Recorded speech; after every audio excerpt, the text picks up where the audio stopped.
श्रीमद् वाल्मीकि रामायण बालकांड 38वां सर्ग। जय सिया राम। राजा सगर के पुत्रों की उत्पत्ति तथा यज्ञ की तैयारी। विश्वामित्र जी ने मधुर अक्षरों से युक्त वह कथा श्री राम को सुनाकर फिर उनसे दूसरा प्रसंग इस प्रकार कहा। वीर, पहले की बात है, अयोध्या में सगर नाम से प्रसिद्ध एक धर्मात्मा राजा राज्य करते थे। उन्हें कोई पुत्र नहीं था, अतः वे पुत्र प्राप्ति के लिए सदा उत्सुक रहा करते थे। श्री राम विदर्भ राजकुमारी केशिनी राजा सगर की ज्येष्ठ पत्नी थी। वह बड़ी धर्मात्मा और सत्यवादिनी थी। सगर की दूसरी पत्नी का नाम सुमति था। वह अरिष्ट नेमि कश्यप की पुत्री और गरुण की बहन थी। महाराज सगर अपनी उन दोनों पत्नियों के साथ हिमालय पर्वत पर जाकर भृगु प्रस्वरण नामक शिखर पर तपस्या करने लगे। 100 वर्ष पूर्ण होने पर उनकी तपस्या द्वारा प्रसन्न हुए सत्यवादियों में श्रेष्ठ महर्षि भृगु ने राजा सगर को वर दिया। निष्पाप नरेश, तुम्हें बहुत से पुत्रों की प्राप्ति होगी। पुरुष प्रवर, तुम इस संसार में अनुपम कीर्ति प्राप्त करोगे। तात, तुम्हारी एक पत्नी तो एक ही पुत्र को जन्म देगी, जो अपनी वंश परंपरा का विस्तार करने वाला होगा, तथा दूसरी पत्नी 60,000 पुत्रों की जननी होगी। महात्मा भृगु जब इस प्रकार कह रहे थे, उस समय उन दोनों राजकुमारियों ने उन्हें प्रसन्न करके स्वयं भी अत्यंत आनंदित हो दोनों हाथ जोड़कर पूछा, ब्राह्मण, किस रानी के एक पुत्र होगा और कौन बहुत से पुत्रों की जननी होगी? हम दोनों यह सुनना चाहती हैं, आपकी वाणी सत्य हो।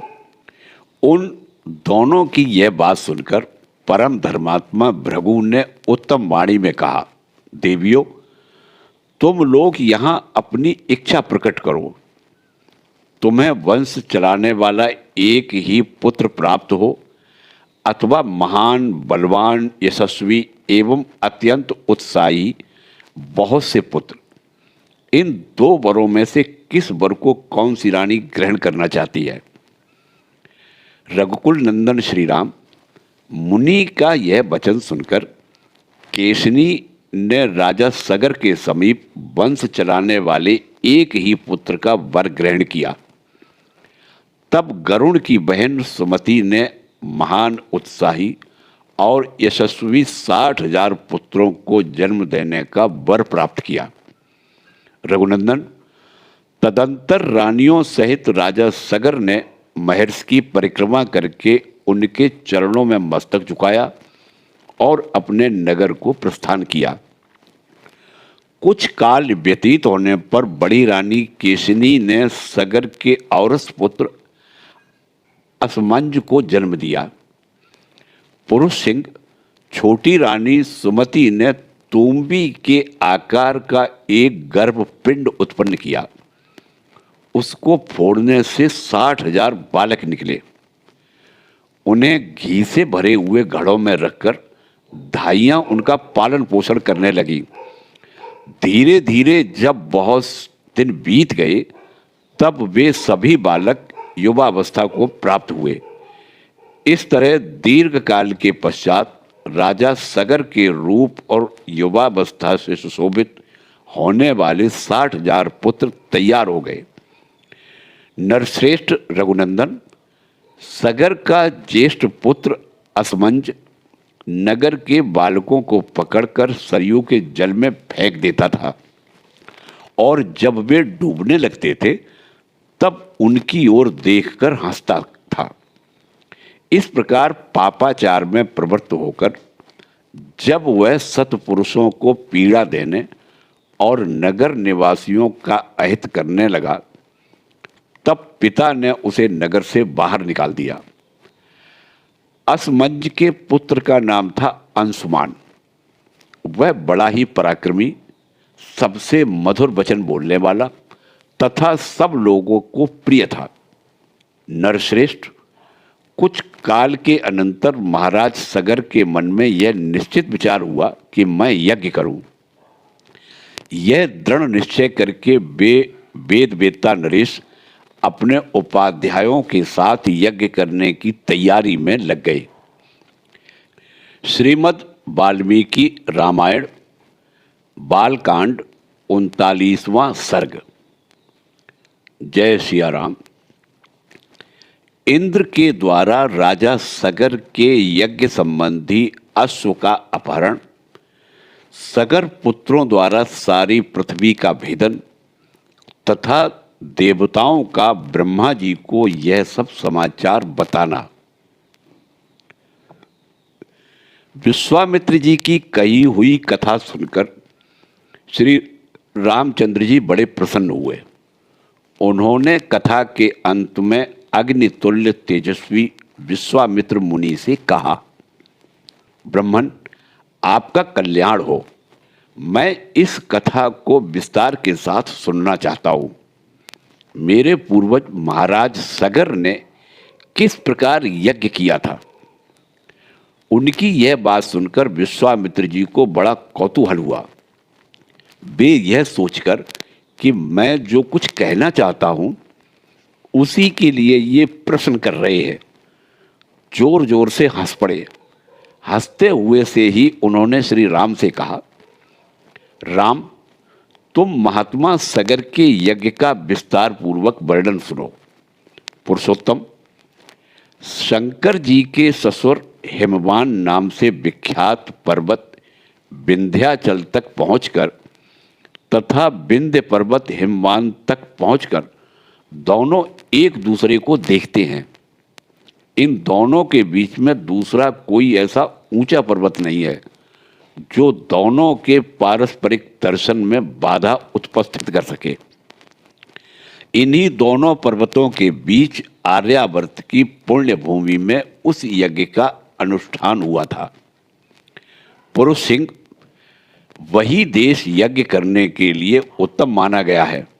तात ककुत्स्थ नंदन, राजा सगर की आज्ञा से यज्ञीय अश्व की रक्षा का भार सुदृढ़ धनुर्धर महारथी अंशुमान ने स्वीकार किया था। परंतु पर्व के दिन यज्ञ में लगे हुए राजा सगर के यज्ञ संबंधी घोड़े को इंद्र ने राक्षस का रूप धारण करके चुरा लिया। काकुत्स्थ महामना सगर के उस अश्व का अपहरण होते समय समस्त ऋतुजों ने यजमान सगर से कहा, काकुत्स्थ नंदन, आज पर्व के दिन कोई इस यज्ञ संबंधी अश्व को चुराकर बड़े वेग से लिए जा रहा है। आप चोर को मारिए और घोड़ा वापस लाइए, नहीं तो यज्ञ में विघ्न पड़ जाएगा। वह हम सब लोगों के लिए अमंगल का कारण होगा। राजन, ऐसा प्रयत्न कीजिए जिससे यह यज्ञ बिना किसी विघ्न बाधा के परिपूर्ण हो। उस यज्ञ सभा में बैठे हुए राजा सगर ने उपाध्यायों की बात सुनकर अपने 60,000 पुत्रों से कहा, पुरुष प्रवर पुत्रों, यह महान यज्ञ वेद मंत्रों से पवित्र अंतःकरण वाले महाभाग महात्माओं द्वारा संपादित हो रहा है। अतः यहाँ राक्षसों की पहुंच हो ऐसा मुझे नहीं दिखाई देता। अतः यह अश्व चुराने वाला कोई देव कोटि का पुरुष होगा। अतः पुत्रों, तुम लोग जाओ, घोड़े की खोज करो, तुम्हारा कल्याण हो। समुद्र से घिरी हुई इस सारी पृथ्वी को छान डालो। एक एक योजन विस्तृत भूमि को बांटकर उसका चप्पा चप्पा देख डालो। जब तक घोड़े का पता न लग जाए तब तक मेरी आज्ञा से इस पृथ्वी को खोदते रहो। इस खोदने का एक ही लक्ष्य है, उस अश्व के चोर को ढूंढ निकालना। मैं यज्ञ की दीक्षा ले चुका हूं, अतः स्वयं उसे ढूंढने के लिए नहीं जा सकता। इसलिए जब तक उस अश्व का दर्शन न हो तब तक मैं उपाध्यायों और पौत्र अंशुमान के साथ यही रहूंगा। श्री राम पिता के आदेश रूपी बंधन से बंधकर वे सभी महाबली राजकुमार मन ही मन हर्ष का अनुभव करते हुए भूतल पर विचरने लगे।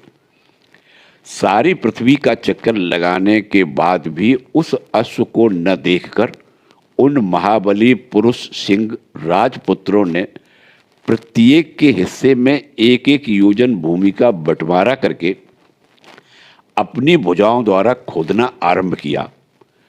उनकी उन भुजाओं का स्पर्श वज्र के स्पर्श की भांति दुसह था। रघुनंदन, उस समय वज्र तुल्य शूलों और अत्यंत दारुण हलों द्वारा सब ओर से विदीर्ण की जाती हुई वसुधा आर्तनाद करने लगी। रघुवीर, उन राजकुमारों द्वारा मारे जाते हुए नागों, असुरों, राक्षसों तथा दूसरे दूसरे प्राणियों का भयंकर आर्तनाद गूंजने लगा। रघुकुल को आनंदित करने वाले श्री राम, उन्होंने 60,000 योजन की भूमि खोद डाली, मानो वे सर्वोत्तम रसातल का अनुसंधान कर रहे हों। नृपश्रेष्ठ राम इस प्रकार पर्वतों से युक्त जम्बू द्वीप की भूमि खोदते हुए वे राजकुमार सब ओर चक्कर लगाने लगे। इसी समय गंधर्वों, असुरों और नागों सहित संपूर्ण देवता मन ही मन घबरा उठे और ब्रह्मा जी के पास गए। उनके मुख पर विषाद छा गया था। वे भय से अत्यंत संत्रस्त हो गए थे। उन्होंने महात्मा ब्रह्मा जी को प्रसन्न करके इस प्रकार कहा, भगवान, सगर के पुत्र इस सारी पृथ्वी को खोदे डालते हैं और बहुत से महात्माओं तथा जलचारी जीवों का वध कर रहे हैं। यह हमारे यज्ञ में विघ्न डालने वाला है, यह हमारा अश्व चुरा कर ले जाता है। ऐसा कहकर वे सगर के पुत्र समस्त प्राणियों की हिंसा कर रहे हैं। इस प्रकार श्री वाल्मीकि निर्मित आर्ष रामायण आदि काव्य के बालकांड में 39वां सर्ग पूरा हुआ। जय सिया राम।